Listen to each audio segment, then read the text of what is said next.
Hapon kanatong tanan mga kaigsunan ko ni Kristo. Niining ikaduha kaadlaw sa atong pagnovena, misa alang sa kapista ni San Vicente Ferrer, atong pangayoon ang grasya diha sa mapadayonon nga pagpuyo sa mensahe ni Kristo sa iyang ebanghelyo ug iyang mga kasuguan tungod kay mao kini ang nakapasibot, mao kini ang nakapahatag og kadasig ni San Vicente Ferrer diha sa iyang makugihon nga pagwali, no, kanang maayong balita nga gikan gayud sa Dios, gikan sa atong Ginoo Kristo. Makigsunan din sa atong ebanghelyo karon, ang atong Ginoo Kristo nagpadayag nga diha sa kinabuhi sa iyang mga tinun-an makasinati sila og mga pag-antos, mga kalisod, mga pagsakripisyo, ug mao kini ang hinungdan sa ila unya nga kagool. Labi na nga taliabot ang iyang kamatayon, iya kining gipahibalo kanila nga sila maguol pag-ayo tungod kay moabot ang iyang kamatayon, pero ang kalibutan magsadya, malipay tungod kay alang sa kalibutan daw nagmalampuson sila kay gipatay nila nga atong Ginoo. Pero kana dili kana mao ang katapusan sa istorya.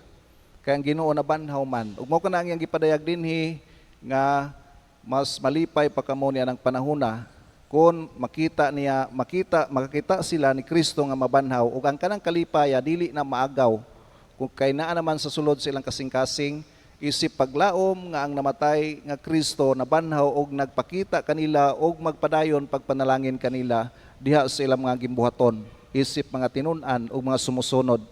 Ug mausab kana mga igsunan diha sa atong kasinatian nga sa kinabuhi nato moagi kitag mga kalisod, moagi kitag mga pag-antos o magpagsulay sama sa giingon dinhi sa usa ka babae nga talianak nga kun magbati na siya mag-antos yun sa pag-ayo, muhilak pagay ng uban tungod sa kasakit apan ini katawo na sa bata erase kanang tanan sa kasitian sa pag-antos tungod sa kalipay sa grasya sa gasas kinabuhi nga iyang gidala dinhi sa kalibutan uban sa panabang sa Dios.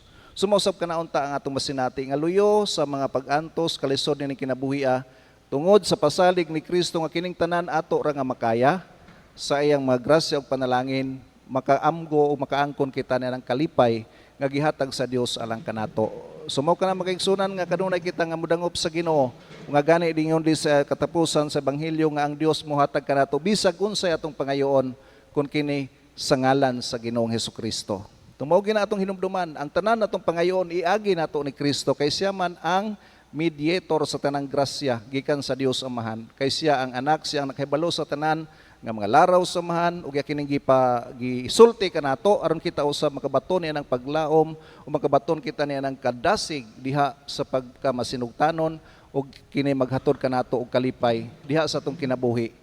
Nga matod pa nila ang kamatayon dili ang katapusan kundi ang pagkabanhaw ug ang kalipay nga naangko ni Kristo. Iya usab ka na nga ipasinati kanato aron kita magmakanunayon ug magbadasigon usab kita pagpuyo sa atong Kristohanon nga kinabuhi. Hinaot paunta. Palihog manindog.